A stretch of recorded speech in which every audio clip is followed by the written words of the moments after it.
Irmãos.com. É bom apresentar amigo, né? Porque a gente pode ser muito sincero e a gente faz isso com muita alegria. Nesta manhã eu quero convidar o Rafael, eu não sei, é Balestra, mas o Rafael Balestra não existe, existe só o Pijama. A minha caminhada com o Pijama começou em 2013, não foi, Rafael? Foi em dezembro de 2013, era um salão desse tamanho, e eu fui conversar com o Paulo Júnior, da Sal da Terra. Foi numa reunião lá no Alfamol, e no final a gente ficou ali uns 20 minutos num canto conversando, e eu dizendo ao Paulo a possibilidade de realizar algum encontro da nova geração em Goiânia. Eu me lembro que os olhos dele se encheram de lágrimas e ele disse: isso é resposta de um clamor nosso. E no dia seguinte ele marcou um café e me apresentou o Pijama. Me lembro quando a gente encerrou o café, o Pijama falou: deixa eu contar para você algo que eu tenho sonhado e que eu tenho buscado. E ele disse de toda a força que ele estava colocando na sua vida em busca da unidade da igreja, entendendo que é impossível o mundo nos conhecer se a gente viver distante um do outro. E ele falava isso com muita paixão e com muito amor, entregando a vida e sofrendo por isso, né? Ele estava disposto, já estava sofrendo, já tinha iniciado um movimento chamado Mosaico, algo para-eclesiástico, interdenominacional, que reúne centenas de jovens. E a partir disso, muita iniciativa, né, Pijama, aconteceu, como o livro Igreja Sinfônica, na compreensão do corpo como uma orquestra, ortodoxia integral, também no sentido de tentar unir pensamentos contrários teológicos e fazer com que eles possam dialogar, em uma busca incessante pela caminhada relacional e de amor na busca de gerar uma consciência. Então, o que ele vai falar aqui não tem nada distante do que ele é e do que é a sua vida. Então, se você conhecer o Pijama, você vai entender que a palavra dele é apenas um detalhe diante de tudo aquilo que ele é e do que ele tem feito. Isso, para mim,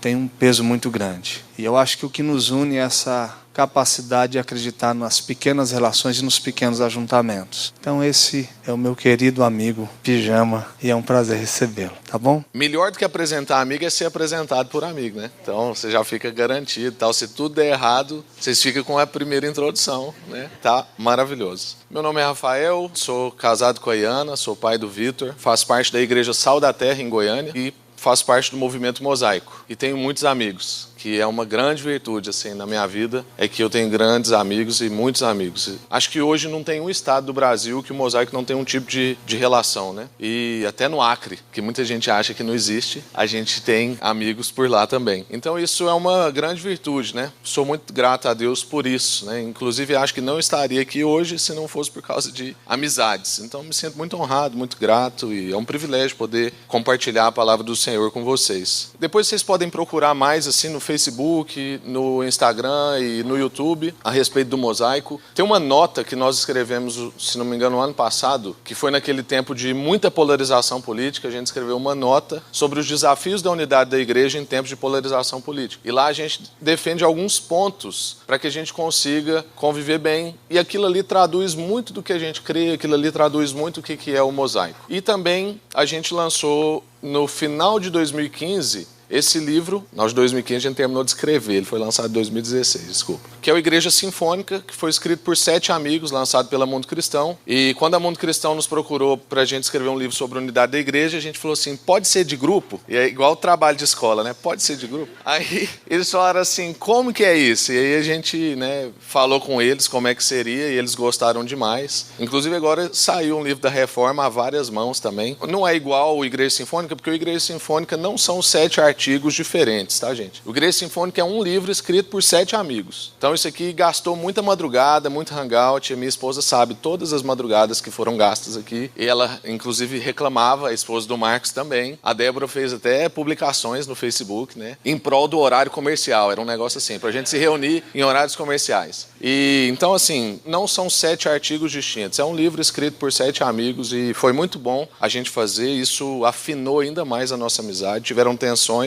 na escrita, é lógico. A nossa amizade não é romântica, viu, gente? Tem gente que acha que no Mosaico a gente fica rindo, abraçando, né? A gente discute, a gente briga, a gente às vezes fala alto, mas a gente faz isso no nosso ambiente. né? A gente não faz isso, por exemplo, na rede social, a gente não faz isso nas costas, a gente fala mal na cara, e isso tem dado para nós uma boa sustentação de amizade. Então, o Mosaico é um movimento relacional de unidade. A gente usa a palavra relacional antes de unidade de propósito, porque a gente entende que é impossível a gente trabalhar pela unidade da igreja se a gente tiver uma base relacional frágil, porque como a unidade que Deus trouxe para nós e propôs não é uniforme, ela é diversa, então a gente só consegue manter unidade com diversidade se as nossas relações estiverem boas o suficiente para eu aguentar a diferença do Sebastião Júnior, para eu saber a diferença do Paulinho, e eles saberem a minha diferença, e a gente conseguir conviver com isso numa base relacional forte, porque quando você tem bases relacionais fortes, você não abre mão das pessoas, né? Então eu acho interessante que a gente chama igreja de família, mas a gente abre mão dessa família quando ela não está nos agradando. Mas se fosse família, a gente não abriria mão, porque, por exemplo, no meu almoço de domingo, eu com certeza tenho lá uma tia chata, um primo chato, e eu com certeza posso ser esse primo chato, inclusive soberba me achar que eu não sou o primo chato, mas eu não abro mão do almoço de família no domingo por causa do primo ou da tia, porque eu tô lá para ver meu pai, minha mãe, minha avó, todo mundo, inclusive a tia e o primo. Aquilo ali não tem jeito, é parte da minha família, até o dia que Jesus levar a gente, tá daquele jeito. E às vezes a gente abre mão disso na igreja. Então, a gente entende que se a nossa base relacional estiver muito bem fundamentada,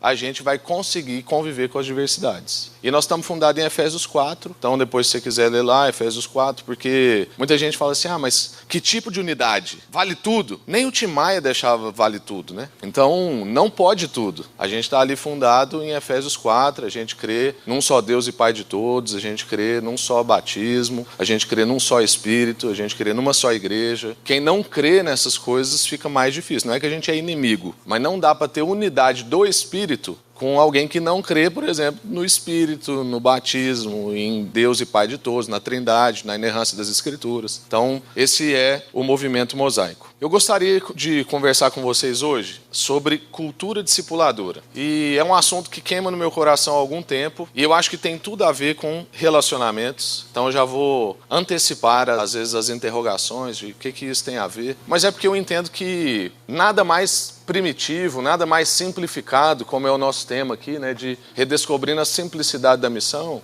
do que a gente resgatar algo que foi o que Jesus deixou em suas últimas palavras. É como eu brinco, que se eu tivesse a oportunidade, assim, certeira, de fazer um último discurso, eu ia escolher muito bem as minhas palavras. Então eu entendo que a gente tem que dar muita atenção ao que Jesus falou em Mateus 28. E eu tenho meditado sobre isso há algum tempo, eu e o Pedro, que esteve aqui o ano passado, a gente tem executado algumas coisas nessa área de discipulado na nossa comunidade local, ele na dele e eu na minha, e nós somos de ministérios diferentes, e a gente se encontra, vê como é que está sendo os resultados, e isso tem sido muito bom para nós. O jeito, às vezes, que eu aplico não é o jeito dele, até porque nós somos duas pessoas totalmente diferentes, o Pedro é inteligente, por exemplo. Não dá para ser igual o tipo de discipulado que a gente vai fazer, mas isso é algo que tem queimado no meu coração, porque eu sinto que, devido a alguns traumas que essa palavra trouxe no nosso país, e na minha cidade é muito forte. Na minha cidade, assim, teve uma pessoa, eu preguei algo parecido com isso lá no domingo de manhã passado, e teve um irmão lá, líder do louvor nosso da manhã, que ele chegou em mim e falava assim, Rafa, cada vez que você falava a palavra discipulado, eu tremia assim, ó. Aí ele precisava de uns segundos para voltar ao normal e lembrar que eu não estava falando do que ele achava que eu estava falando. Teve outra irmã, porque a gente gravou uma série de podcasts também no nosso aplicativo da igreja sobre discipulado. Acho que foi uns 6 ou 8. E aí essa irmã falou a mesma coisa. Ela falou assim, Rafa, quando eu escuto o podcast, eu preciso assim dar uma pausa entre um e outro de uns 5 minutos ministrando na minha vida de que você não está falando o que eu acho que você está falando. Então eu acho que isso afetou não só a minha cidade, isso afetou todo o país. Com pessoas achando que discipulado é uma técnica, é uma metodologia, é um jeito de fazer a igreja crescer, é uma pressão. Ou então, nos mais tradicionais, que é uma classe de estudo bíblico, né, que é uma sala de aula. E não se faz discipulado desse jeito, nem como técnica e metodologia e métodos, nem como sala de aula e estudo bíblico. Não é essa, né,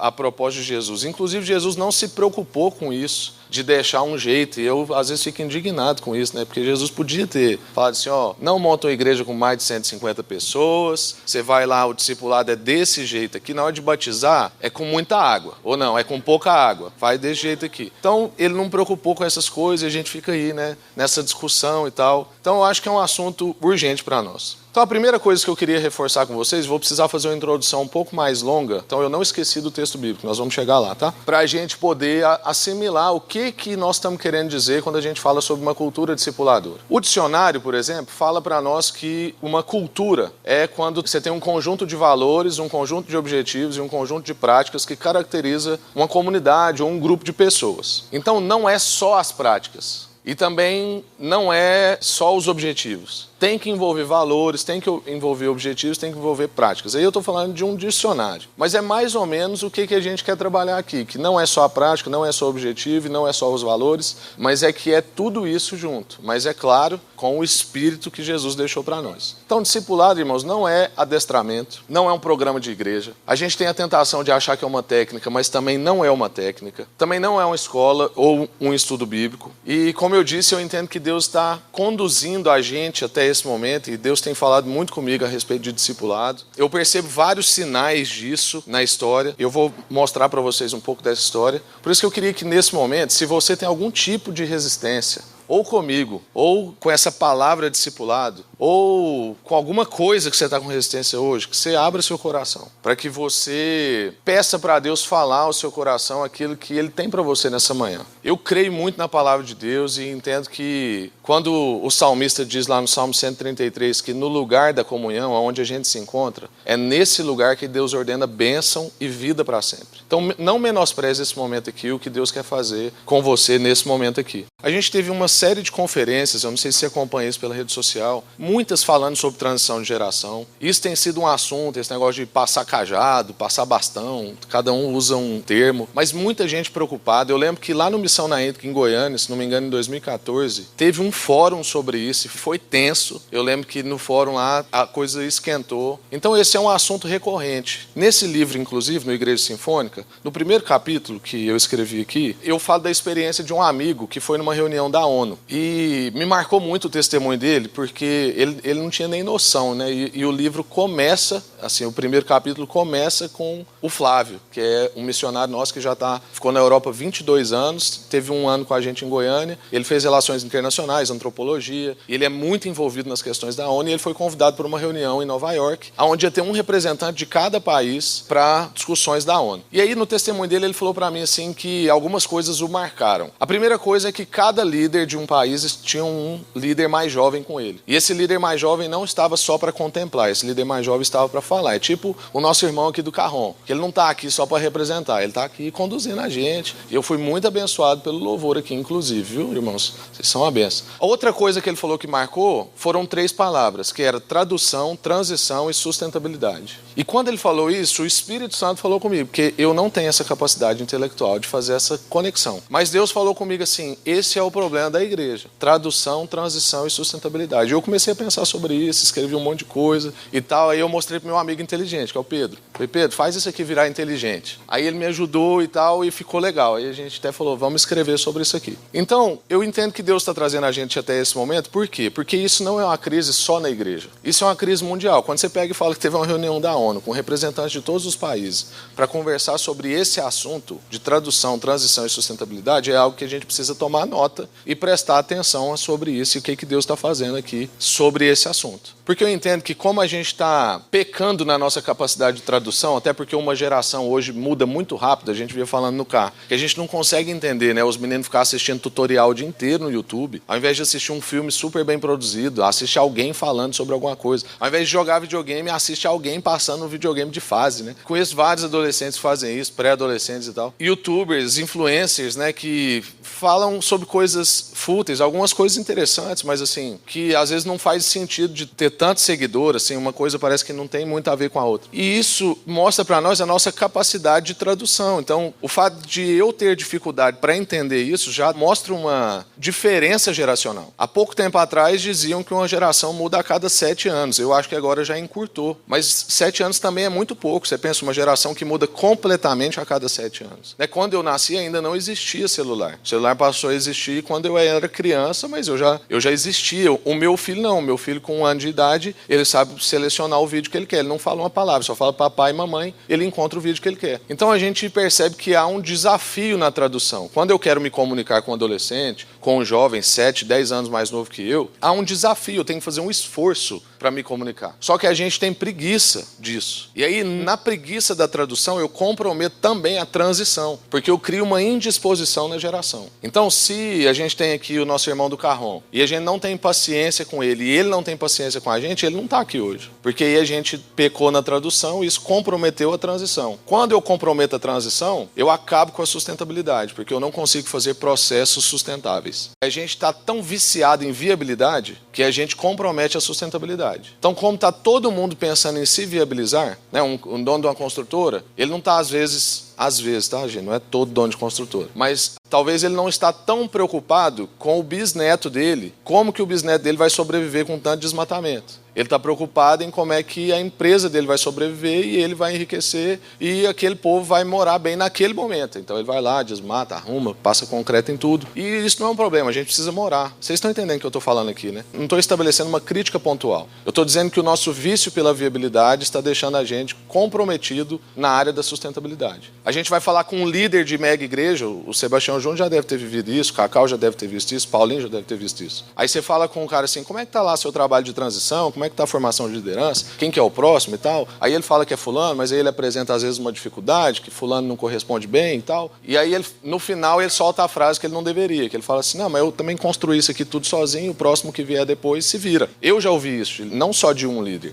Eu construí, eu dei conta, o próximo que vier constrói e ele faz. Então a gente não está tão comprometido com processos sustentáveis quanto a gente está comprometido com processos viáveis. E isso tem feito a gente viver essa crise na transição das gerações, na transição da liderança. Tanto que a maioria dos nossos congressos hoje, gente, não tem problema nenhum com isso, mas a maioria dos nossos congressos hoje de jovens, quem fala são pessoas acima de 50 anos. E eu amo isso, eu ouço o Paulo Júnior assim, eu babo, meu cérebro escorre pela orelha, eu escrevo até, é maravilhoso. Mas eu lembro que na época do Paulo Júnior, era eles mesmos que falavam com eles mesmos. Ari, Paulo Júnior, Ricardo Barbosa, tantos outros.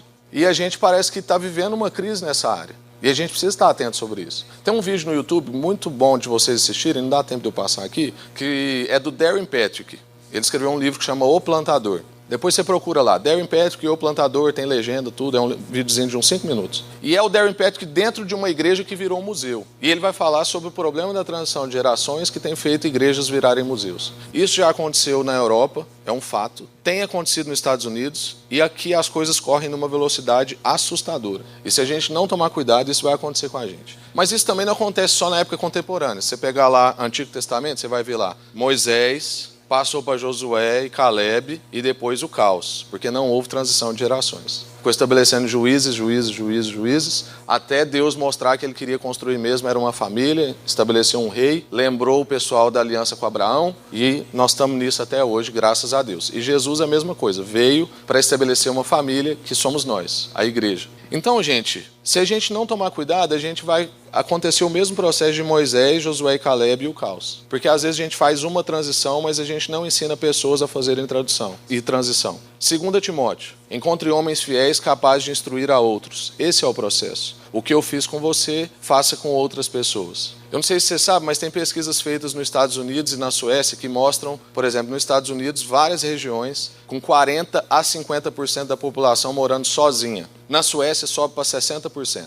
Você pega um condomínio, por exemplo, com 10 casas, tem 6 casas que mora só uma pessoa. Você pega um prédio com 100 apartamentos, 60 apartamentos morando com uma só pessoa. Isso vai mostrando para nós o que vai acontecer com a gente. Não tem jeito. Porque há uma tendência ao isolamento, a viver sozinho, a não trabalhar com tradução, porque dá canseira, preguiça, aí compromete a transição e nós vamos comprometer a sustentabilidade. Porque essas pessoas que moram sozinhas, é lógico que elas não formaram família, é lógico que elas não vão ter filho, é lógico que daqui a uns dias, como na França, vai ter um problema de natalidade. E agora está tendo incentivo lá na franja de natalidade para o povo engravidar. É lógico que essas coisas vão acontecer. Mas a gente, o povo de Deus, é o povo que tem revelação. A gente enxerga o que as pessoas não estão enxergando. Paulo diz para nós que o homem natural discerne bem as coisas naturais, mas que o homem espiritual discerne bem todas as coisas. Então nós somos o tipo de gente que olha para uma pesquisa dessa e não vê só número. A gente olha para uma pesquisa dessa e fala assim, a gente precisa trabalhar, a gente precisa fazer filho biológico, fazer filho espiritual, a gente precisa treinar a gente precisa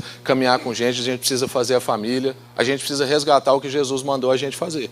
Discípulo. Deus é uma relação de 3 pessoas, irmãos. Nós somos feitos uma imagem que corresponde a essa semelhança invisível. Por isso que lá em Gênesis está lá, Deus fez o homem, viu que não era bom, criou para ele uma ajudadora, falou assim, sejam um e multipliquem, porque aí vocês vão ser de fato a nossa semelhança, porque Deus é uma família. E nós precisamos ser uma família. Não é bom viver sozinho, nós somos de natureza relacional. Por isso que pessoas que vivem no isolamento, pessoas que vivem sozinhas, entram em depressão, suicida. Eu moro na cidade que tem o maior índice de suicídio jovem do Brasil. E esse índice de suicídio está predominantemente na classe média alta e na classe alta. Isso mostra para nós que dinheiro não resolve. O que resolve são as pessoas, as relações, a vida com Deus. O que resolve é a comunidade. A gente brinca que o pobre não suicida porque ele ainda tem esperança de que quando ele ficar rico, ele vai ser feliz. O rico já não tem esperança mais, ele ficou e viu que não resolve. Sei que é uma brincadeira de mau gosto, depois se puder editar isso no vídeo. Mas, irmãos, nós somos de natureza relacional. E a palavra de Deus diz que a gente percebe que o cerne das escrituras assim é o amor. Deus é amor, né? E amor pressupõe relação, porque quem ama, ama alguém, não ama alguma coisa, né? Porque se você ama alguma coisa, inclusive tem um problema aí, que precisa ser tratado. Você pode me procurar, confessar depois, a gente vai orar junto. Porque quem ama, ama alguém. E nós somos feitos disso. A relação de Deus na Trindade transbordou de amor até chegar na gente. E nós somos feitos de um transbordar de amor. Essa é a nossa natureza. As palavras ontem do Cacau me abençoaram muito. E marcou para mim aqui 3 palavras, que foi imitadores, esperança e amor. E tudo isso tem tudo a ver com o que a gente está falando, porque tudo isso tem a ver com vida comunitária e com exercício de amor. Porque a gente ser imitador de Jesus está implícito que nós vamos amar as pessoas. Amor está implícito que a gente vai viver em comunidade, porque não tem jeito de amar sozinho. E esperança, porque nós vamos viver numa comunidade muito maior daqui a pouco tempo. Daqui a pouco tempo nós vamos estar lá com a mãe do Cacau. É rápido, é já já. E a gente precisa ser ministrado nisso. Vamos ler o texto, porque eu falei que eu não esqueci do texto, né? E já passou muito tempo aqui da minha fala. Mateus 28, versículo 18 a 20. Muita gente compreende mal esse texto. E hoje eu gostaria de fazer a gente ajudar a entender aqui. Então Jesus aproximou-se deles e disse: foi-me dada toda a autoridade nos céus e na terra, por isso vão e façam discípulos de todas as nações, batizando-os em nome do Pai, do Filho e do Espírito Santo e ensinando-os a obedecer tudo que eu lhes ordenei. E eu estarei sempre com vocês até o fim dos tempos. Vamos ler de novo? Então Jesus aproximou-se deles e disse: foi-me dada toda a autoridade nos céus e na terra. Portanto, vão e façam discípulos de todas as nações, batizando-os em nome do Pai, do Filho e do Espírito Santo e ensinando-os a obedecer tudo que eu lhes ordenei. E eu estarei sempre com vocês até o fim dos tempos. Como eu disse, Jesus está nas suas palavras finais aqui. É o final do Evangelho, é pós-ressurreição, e Jesus tinha que escolher bem o discurso dele. Se fosse eu, escolheria bem. E essas são as últimas palavras de Jesus, e eu acho que a gente tem que dar, então, muita atenção para elas. E dentro da história que Deus está contando na Bíblia, que é uma história só, da redenção do seu povo, ele escolheu trabalhar com uma família. A gente vê lá que Deus fez uma família, depois ele salvou uma família no dilúvio, depois ele estabeleceu um compromisso com a família em Abraão, depois ele estabeleceu um rei e da sua geração a gente ia ter o Redentor, nosso Senhor Jesus, e o Senhor Jesus está à espera de um casamento, ou seja, da formação de uma família com a gente, com a noiva dele que é a igreja. Então a gente precisa lembrar que o jeito que Deus trabalha é a partir de uma matriz familiar, como a gente conversou muito ontem. Então, quando eu estou falando de discipulado, eu não estou falando a partir de uma perspectiva corporativa, eu não estou falando de pressão multiplicadora, não, a gente não está falando daquilo que a gente já disse antes. Nós estamos falando de multiplicação, por exemplo, a partir de uma perspectiva familiar. É um de cada vez, demora muito tempo, né? Tem gestação de 7 meses, 9 meses, tem gestação de 5 anos, né? Porque gestação é a partir do momento que você começa a querer aquilo, então você engravida daquele pensamento que Deus te deu. Às vezes, Uma mulher já está grávida há 5 anos e o seu marido só está grávida há poucos meses ou poucas horas. Ela está lá, ó, né, Nana? Então a gente precisa discernir que Deus starta processos na nossa vida, né? Mas é disso que eu estou falando. Às vezes demora, às vezes vai ser com um só por um tempo, entendeu? Então é uma perspectiva familiar. Tudo que Deus constrói com a gente é a partir de uma perspectiva familiar. Então a gente não está aqui, gente, reunido como igreja só para se sentir bem. Não tem jeito de não se sentir bem com um louvor desse aqui não, gente. Um ar-condicionado desse, uns lugares para comer bom, uma cidade dessa. Eu falei, eu mudaria para cá facilmente. Que isso, cidade maravilhosa. Então a gente não está aqui só para se sentir bem. A mesma coisa é a perspectiva de um casal. Por isso que Deus fala assim, vocês serão uma só carne e multiplicarão. Não é para ficar assim, tá bom demais, somos uma só carne. Tipo os discípulos no monte lá da transfiguração. Jesus, vamos fazer uma tenda aqui para o Senhor, fazer uma tenda aqui para Moisés e tal. Vamos ficar aqui de boa. Jesus fosse negativo, tem muito serviço, bora, desce o morro todo mundo. Tropa de elite total, não vai subir ninguém. Então a gente precisa entender que não, o jeito que a gente vive aqui não é para ficar bom para nós só.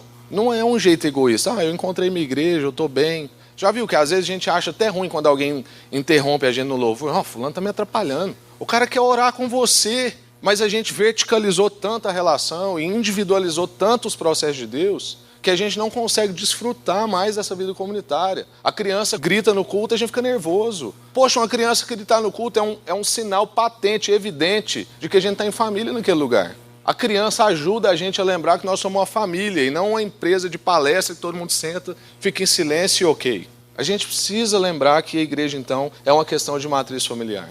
Agora, a pergunta que a gente tem que fazer, já que não é só para a gente ficar bom aqui e tal, é se a gente tem produzido frutos, se o que a gente está vivendo está sendo bom só para nós ou se a gente quer que isso seja bom para os outros. E o objetivo dessa conversa aqui hoje, irmãos, não é que a gente saia daqui fazendo igrejas maiores, igrejas mais cheias e pressionar todo mundo da nossa igreja aqui depois quanto à multiplicação e tal. Não é isso. A gente precisa fazer uma distinção entre cristãos maiores e mais cristãos. E não há problema em ter mais cristãos.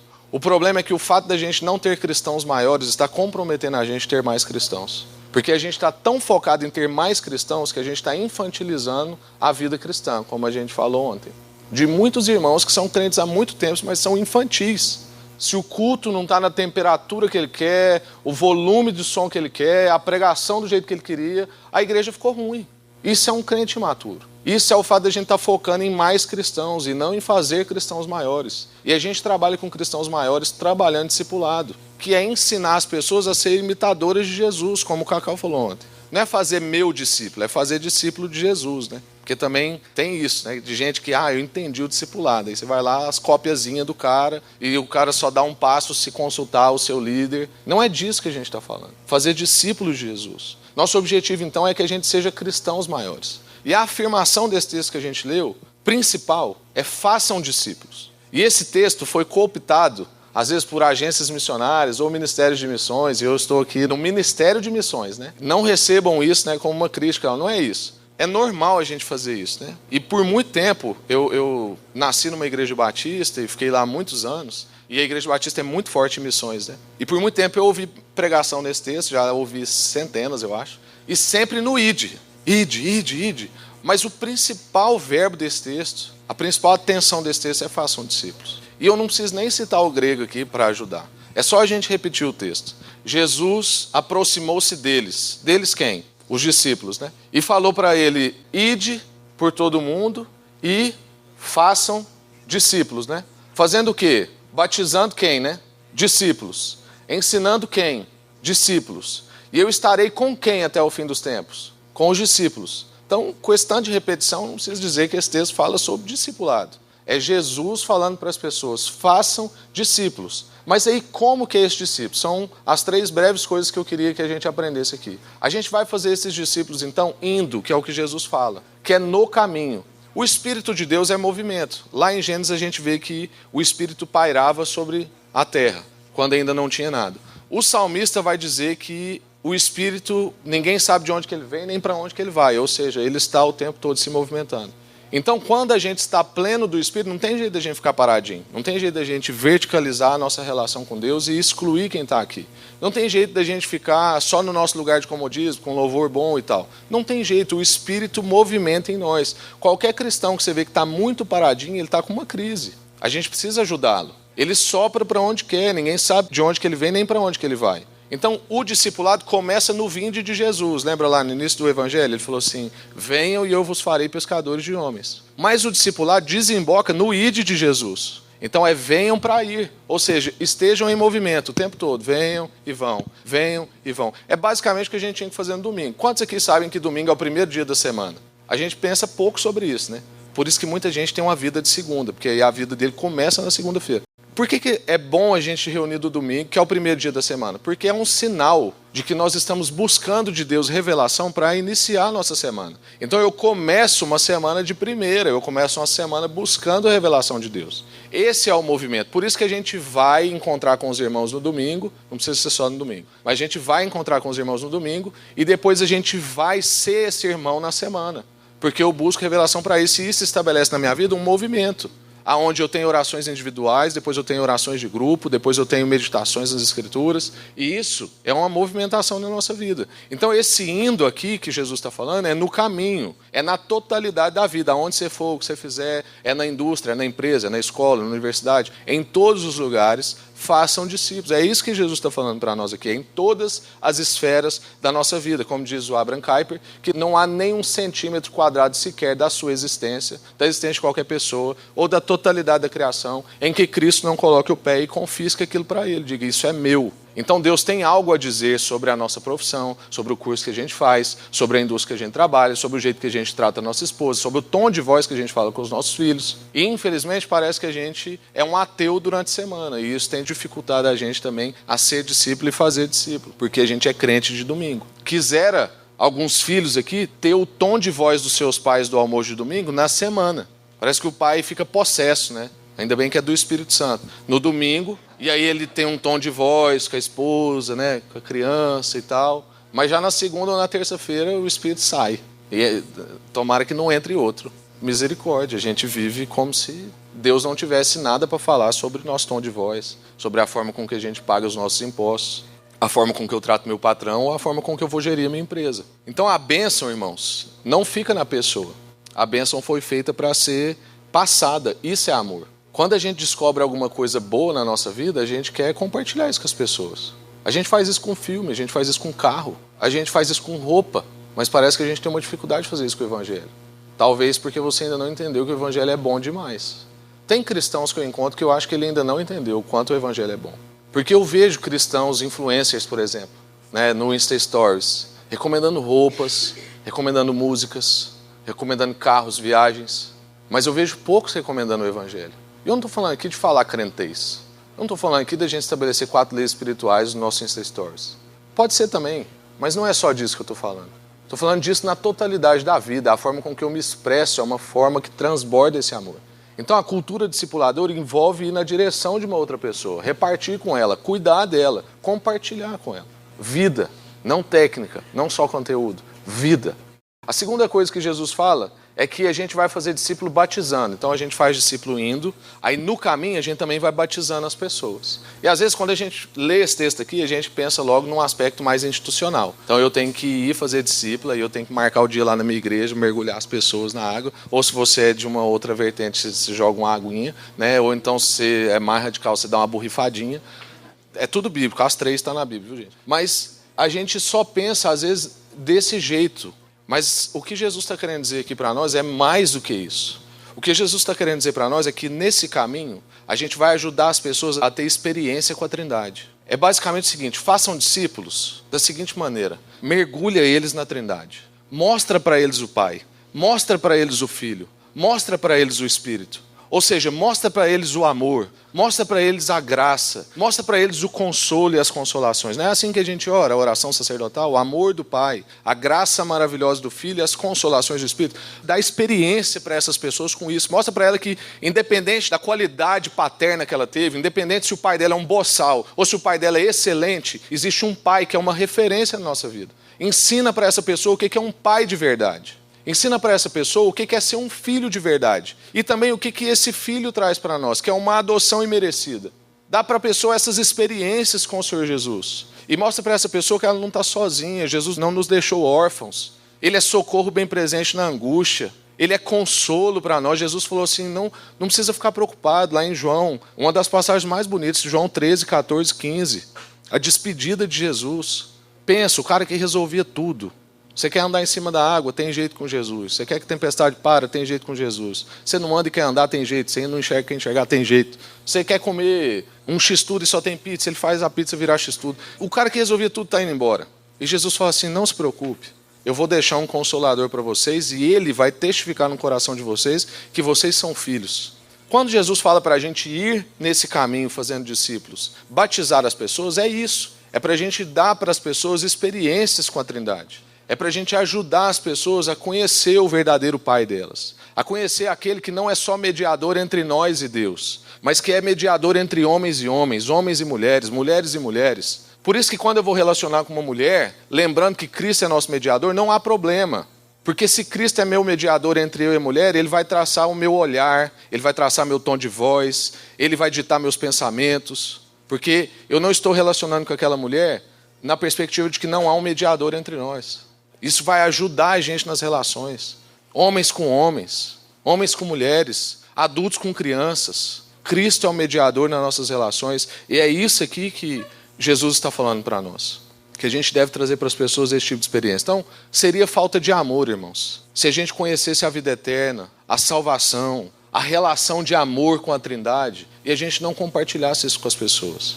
Seria falta de amor da nossa parte se a gente avança na fé, se a gente amadurece, se a gente conhece Deus, se a gente aprofunda nessa relação com a Trindade, e a gente não quer ajudar outros cristãos a fazerem isso. A pessoa acaba de converter, quando ela acaba de converter, ela é super-herói, mas aí depois que ela tem uns 2 anos de convertida, aí vem lá um problema pequeno e derruba aquela pessoa. Aí sabe o que a gente faz? Nós somos uns cretinos. A gente olha e fala assim, tá vendo? Fraco demais na fé. Aquilo era fogo de palha. Ao invés do boçal aqui ir lá e ajudar aquela pessoa. Boçal é palavrão, Renato? Não, né? Obrigado. É porque agora eu fiquei preocupado, porque ontem a gente estava falando sobre isso, né? Não posso, né? De jeito nenhum. Então, ao invés de eu ir lá e ajudar essa pessoa com a minha caminhada que eu já tenho em Jesus, eu estabeleço um julgamento à distância.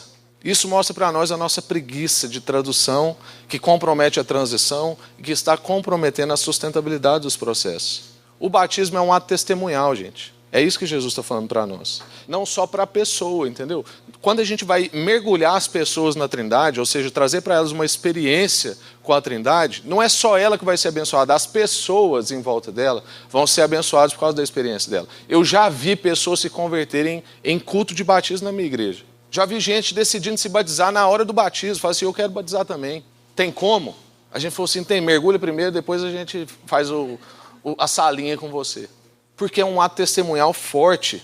O batismo é um lugar de frutificação. Quando as pessoas verem as outras pessoas sendo transformadas, elas também querem ser transformadas. Essa experiência com a Trindade vai levar as pessoas a quererem experiências com a Trindade. Essa segurança que nós temos na paternidade de Deus, essa segurança que nós temos na adoção através de Jesus, e essa consolação e firmeza e segurança que nós temos nas consolações do Espírito, na presença do Espírito em nós, faz as pessoas quererem saber mais sobre isso. É como Francis Schaeffer dizia, você tem que dar choque de realidade nas pessoas. E que a gente vai para o terceiro ponto, que é ensinando. Vocês vão entender qual que é a relação do choque de realidade. Porque Jesus fala ensinando, mas não é ensinando simplesmente, não é assim, seja professor, seja professoral. Não, é ensine a obedecer. E aqui está uma tarefa difícil que a gente falou ontem. Difícil ensinar a obedecer.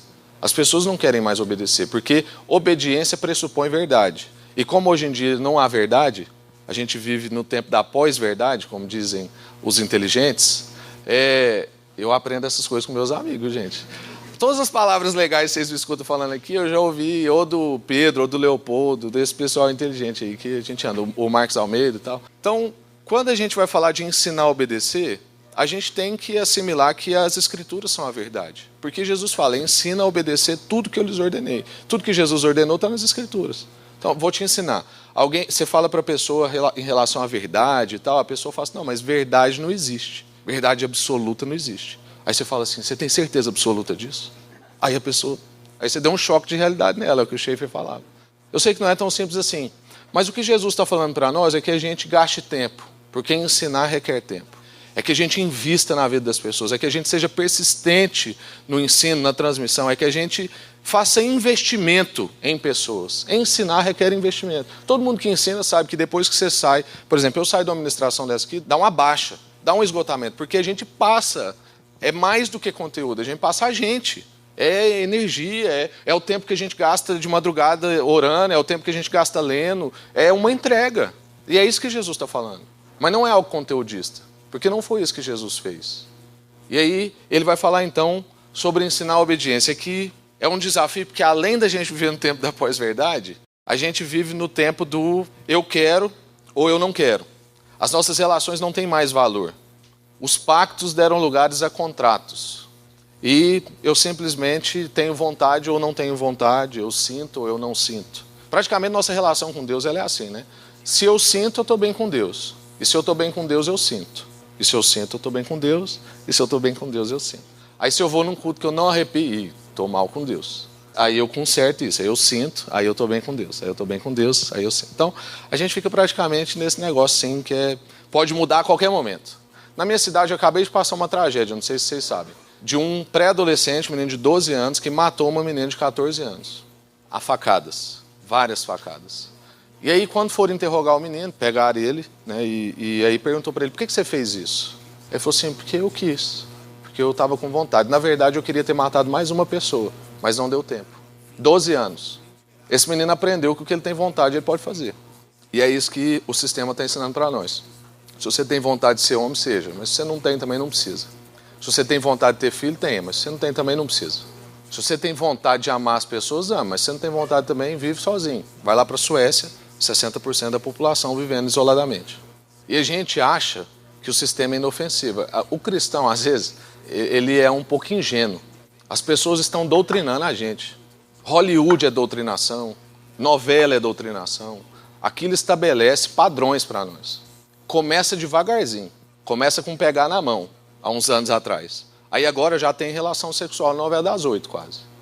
É assim, é de pílulas. E a gente acha que isso não está sendo construído, que é o acaso. Ah, não, agora é porque estamos num tempo mais livre. Não, gente, isso está sendo construído há anos. E eu não estou aqui com teoria da conspiração, não. Isso existe. Esses fatos que eu falei aqui, irmãos, de jovem matando jovem, índices altos de suicídio, problemas sociais intensos, mostra para nós que nós temos um problema na matriz familiar. E a nossa má compreensão de matriz familiar cristã atrapalha a nossa matriz familiar em casa, que não revela isso no mundo inteiro. Revela que a gente tem problema com a obediência, porque cada um faz o que quer. E a gente já viu que isso não deu certo lá em Babel. Cada um fazendo o que quer, não deu certo. E eles tinham uma boa intenção, que era chegar em Deus. Isso mostra para nós também que os nossos índices altos de cristãos, que nós somos mais de 40 milhões no Brasil, comparado com os índices de suicídio, desespero, desigualdade social, qualidade de vida, mostra que nós estamos com um problema sério. Porque aí surge a pergunta, como que 12 homens frustrados, porque tinham sido traídos por um amigo, tiveram que escolher outro amigo depois, órfãos de Jesus, que era o cara que resolvia tudo, como que essas 12 pessoas fizeram o evangelho chegar aqui hoje na Iba Viva, nesse momento aqui? E nós, com 40 milhões, mais de 40 milhões, não conseguimos mudar a qualidade de vida de uma cidade, por exemplo. Não é nem do país, de uma cidade. Essa pergunta me angustia. Então, não é sobre técnicas capitalistas, não é sobre questões estéticas, numéricas ou performáticas. Nós estamos fracassando no discipulado, é porque o nosso discipulado está fraco. É porque a gente não está fazendo imitadores de Jesus, como o Cacau falou aqui ontem. Para a gente concluir, eu entendo que hoje é tempo para nós da gente se arrepender do que a gente não tem feito. E eu entendo também que é um tempo da gente se engajar no que está proposto por Deus na história, que é na construção da família dele. Fazer filhos de Jesus que façam filhos de Jesus. Encontrar pessoas fiéis capazes de instruir a outras pessoas fiéis, que vão instruir a outras pessoas fiéis. Pensa comigo aqui, gente. Jesus deixa para nós o padrão da cultura discipuladora. Porque Jesus é aquele que podia ter feito tudo sozinho. O cara tinha o poder, ele tinha toda a sabedoria. Se ele queria pão, pegava uma pedra, aquela pedra virava pão. Ele tinha influência, ele tinha tudo. Jesus tinha todas as condições, ele tinha a CNTP perfeita, condições normais de temperatura e pressão, ele estava assim, Jesus tinha tudo. E ele escolheu fazer isso com 12 homens canseira. Canseira, pensa, 12 caras canseira. Um traiu, os outros sumiram na hora da crucificação. O melhor que ele tinha na cabeça lá do cara, né, que era o melhor, negou ele algumas vezes. Então a gente percebe que Jesus está deixando para nós aqui um exemplo. Que é, ainda que você seja muito bom, não é bom ser só. Ainda que você tenha todo o poder, não é bom ser só. Mas ele também deixa um exemplo de que ainda que você seja o mais incompetente dos incompetentes, tipo Pedro, não seja só. Gente, Pedro escreveu depois, falou assim, o irmão Paulo escreveu uns negócios difíceis de entender, mas dedica nisso aí, é importante. Então na cabeça de Pedro, ele entendeu depois, falou, não, eu sou incompetente mesmo, eu achava que eu era o discípulo assim, que ia mais amar, que ia mais trabalhar e tal. Aí Paulo chegou aí agora e uma patrola, o que Paulo fez aqui em pouco tempo. Mas Pedro não entendeu que ele estava, então, isento do processo de discipulado. Ele recebeu aquilo de Jesus. Então, irmãos, não interessa o quanto mais incompetente ou quanto mais competente você é, o quanto menos tempo com Jesus e o quanto mais tempo com Jesus você tem, todos nós somos convocados a ir e fazer discípulos. Ensinar esses discípulos a obedecer tudo que Jesus ordenou e mergulhar eles na Trindade. E o que Jesus diz para nós que nos dá essa garantia? Ele conclui dizendo, e eu estarei com vocês até o fim dos tempos. Então isso não é para a gente ser feito sozinho, não é para ser feito na força do braço. A gente vai conseguir fazer isso porque no início Jesus fala que toda a autoridade foi dada por ele nos céus e na terra, e porque no final ele fala que ele estará conosco todos os dias até a consumação dos dias. Então é por causa da autoridade dele, é por causa da presença dele que a gente vai conseguir fazer discípulo. E ele fala para nós, eu deixei para vocês o meu espírito. Ele não deixou um modelo, uma técnica, ele deixou para nós um espírito. Isso fala sobre legado. Isso é o que a gente faz com um filho. A gente não pega um filho e ensina para ele um tanto de técnica de como ser filho. A gente vai vivendo com o nosso filho. E ele vai convivendo com a gente, ele vai pegando o espírito da família, é aquilo. É isso que a gente tem que fazer com os nossos irmãos da nossa igreja e com os de fora da igreja. Então Jesus chamou você, irmão, para ser um convertido. Jesus chamou você para ser um cristão. Não sei se você sabe, mas a palavra discípulo repete na Bíblia 269 vezes. E cristão apenas 3. Jesus chamou você para ser presbiteriano, para ser batista, para ser metodista. Não, Jesus chamou você para ser discípulo ou imitador. E isso requer de nós, então, um movimento. É mais do que se envolver com a coisa gospel. É mais do que frases de Facebook. É mais do que uma oração na hora da refeição. É mais do que um discurso. É um envolvimento. Então eu gostaria de orar com você, porque eu entendo que há uma convocação aqui hoje. Para que a gente assuma a nossa responsabilidade, para que a gente assuma o lugar de Jesus para nós. E é importante a gente entender que todos que estão fora desse lugar estão em desobediência. Porque Jesus falou para discípulos, para eles fazerem discípulos, para eles ensinarem discípulos, para eles batizarem discípulos, e até a consumação dos dias. E todo mundo que não faz isso está em desobediência. E não é complicado, irmãos. É repartir a vida. É caminhar com a pessoa, é tomar um açaí, é tomar um café, é jantar com as pessoas. É lembrar para as pessoas que Cristo é mediador da relação de vocês. É abrir as escrituras junto. É na informalidade da vida. Amém? Vamos orar. Senhor, muito obrigado por esse tempo. Obrigado pela paciência dos irmãos aqui de me ouvirem esse tempo todo. Mas eu também confio, ó Deus, que o seu Espírito Santo quer fazer algo maravilhoso nessa manhã. Transformando o nosso entendimento, ó Deus, resgatando para nós um chamado tão antigo. Quantas vezes a gente já não ouviu uma palavra nesse texto? Mas, ó Deus, ajuda-nos hoje a corresponder à convocação do Senhor Jesus. Essas palavras saíram da boca de Jesus. Há um imperativo aqui, há uma ordem para a nossa vida. E a gente quer cumprir, ó Deus, o chamado do Senhor. Tem misericórdia de nós, cobre as nossas debilidades, as nossas fragilidades. Deus, capacita-nos em nome de Jesus. Mostra para a gente no nosso cotidiano que o Senhor é conosco até a consumação dos dias. Lembra para nós, ó Deus, quando a chapa estiver quente, lembra para nós que toda a autoridade te foi dada nos céus e na terra. E por isso que a gente pode ir e enfrentar a chapa quente, a gente pode ir e dar choque de realidade nas pessoas, a gente pode ir e passar o seu espírito para as pessoas. Porque o que a gente quer é que depois fique o espírito. Eu não quero que o meu filho me copie em tudo, eu quero que ele pegue o espírito. Eu quero que ele veja um pai que quebranta diante do Senhor, um pai que pede perdão para a esposa. Eu quero que o meu filho veja, ó Deus, um pai que avança na caminhada com o Senhor e não fique imaturo o resto da vida.